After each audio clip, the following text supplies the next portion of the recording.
Աջափնյակի մետրոյի հետ կապված գիտեմ, որ ուզում եք խոսել։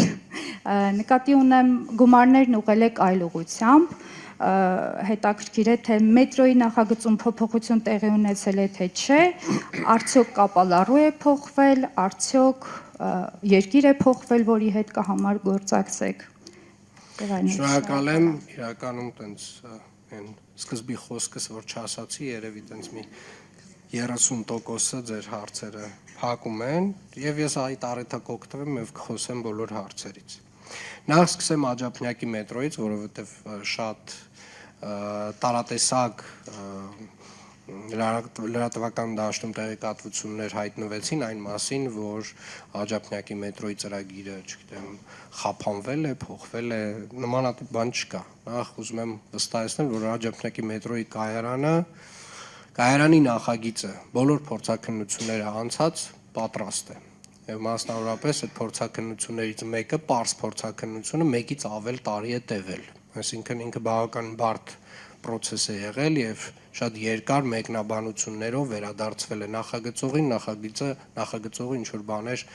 արձագանքել է, այդ process-ը տևել է 1 տարուց ավել։ Եվ Աջափնյակի մետրոյի կայարանը հաջորդ տարի, այս մետրոյի կայարանի այդ նախագծի հիմքով պատրաստվելու է կառավարության հատուկ որոշում, որով որ մենք իրականացնելու ենք նախագծի FIDIC կառավարման մոդել, որը որ, այսպես ասած, այս տեսակ մեծ նախագծի համար երևի թե ամենահարմար տարբերակն է։ Մենք ներգրավելու ենք տեղ հսկող, ինժեներական տեղ հսկող, ով ունի նմանատիպ փորձ այս տեսակ ծրագրեր կառավարելու, եւ որպեսզի կրկին արձանագրենք մետրոյի կայարանը Աջափնյակի, մենք մեր օրենսդրությունը նույնիսկ այս տեսակ նախագծի հետ նախկինում առնչություն չի ունեցել, այս որակի, այս բարդության, եւ հիմնականում ժամանակային հետաձգումները դրա հետ են կապված, եւ կարծում եմ ավելի լավ է մենք մի փոքր ժամանակ, ավել ժամանակ ծախսենք այս նախագծային փուլերի վրա, գրագետ տեղ հսկողություն ունենալու վրա, որպեսզի հետագայում արդեն շինարարության ընթացքում կարողանանք կառավարումը ամբողջապես որակային տեսանկյունից եւ ժամանակային տեսանկյունից պահել վերահսկողության տակ։ Աջափնյակի մետրոյի կայարանի հետ կապված ընդհանուր մոտեցումը սա է։ Եվ հաջորդ տարի մենք ունենալու ենք հատուկ կառավարության որոշում Աջափնյակ մետրոյի կայարանի նախագծի հետ կապված։ Ինչ վերաբերում է տրանսպորտի որակին, տրանսպորտի որակի հետ կապված մենք ամեն տարի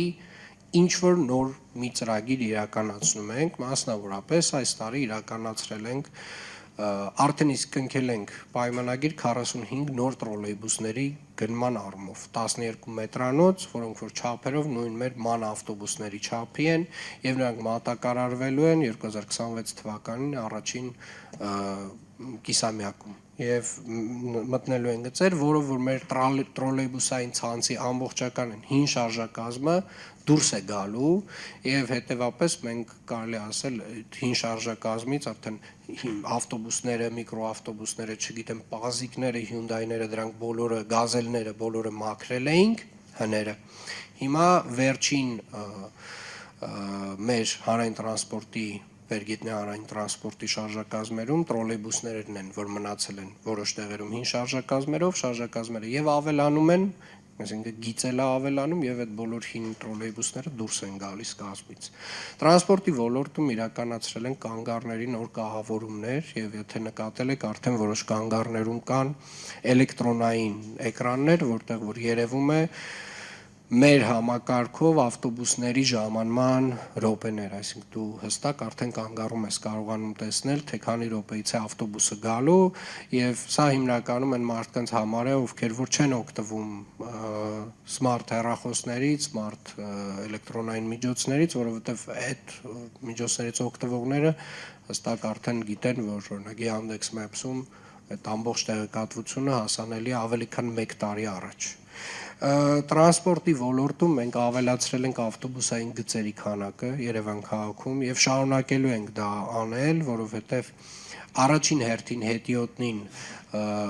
առաջնահերթություն տալ եւ երկրորդ հերթին հանրային տրանսպորտին առաջնահերթություն տալը այլընտրանք չունի։ Եվ իրականում մենք պետք է գիտակցենք, որ